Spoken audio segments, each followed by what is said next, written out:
Yeah, Johnny. Really didn't want to take him out. Obviously, the home run is a one-hand Fred homer down the left field line, a ground ball up the middle.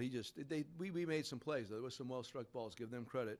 The Giants, I have so much respect for them. But John, I could just see that he was good. He felt good about himself. He was good stuff. Him and David definitely working in concert together. So I thought, of course, I was not going to use Chapman today. Again, another day off for Travis. Grimmer moved his arm. He's the only guy that had to move his arm today, so that's a good thing. He's the guy, isn't he, that you signed that you thought you were getting. He had a good year last year, Lester, and he's having a really good year. Yeah, it's the thing about him is his ability to throw a strike when he wants to. I've said that before. And then he included some really good two-seamers and changeups today, although Pence did hit a changeup, but I liked the changeup there. I thought it was a really pertinent pitch. He just reached and got that one. That happens on occasion.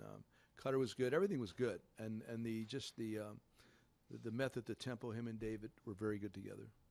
When you think about some teams you might see, the Dodgers, the Giants, a lefty like Lester, multiple games in Oh, yeah. Lefty is so valuable, right? It is. Against those teams, absolutely. Can't disagree. And we saw that in L.A. when we played over there, even when Rob Z came in that game. You saw it today, John, against this particular group. You saw Rob Z come in against this group, even though Montgomery did not have his best day, but nevertheless, that was just because he wasn't on. But yeah, I do like the lefties. Is this one of the best stretches you've seen from John in his time here in Chicago, the last maybe 3-4 starts of him? Oh yeah, he's been really solid pretty much all season. Bad game in New York, maybe one bad game earlier this, but it might even been in San Francisco. I don't remember it correctly, but for the most part, I'm seeing him out there like really with great focus and really an even better level of strike throwing. Again, for me, a major league pitcher can throw a strike when he wants to. That's the definition of a really solid major league pitcher. Sometimes they don't want to. They want to be off the edges, but when he wants to, he can throw the ball on edges or elevate. You saw him elevate really well tonight too, or today, and then a good sinker underneath. He was outstanding.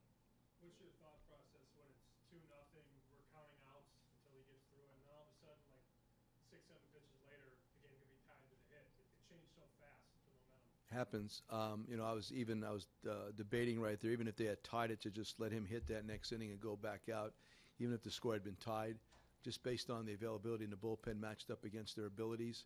So I also had that thought. I know Peter just brought that up. Yeah, it's pretty incredible.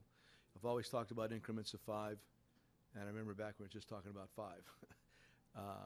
Pre-All-Star break, had that little bit of a hiccup, stubbed our toes, rebounded pretty nicely. And I know you can see it from up top. There's good energy on the field. There's a strong belief that we're going to play a pretty good game. The defense and the pitching have really set the tone for the whole thing.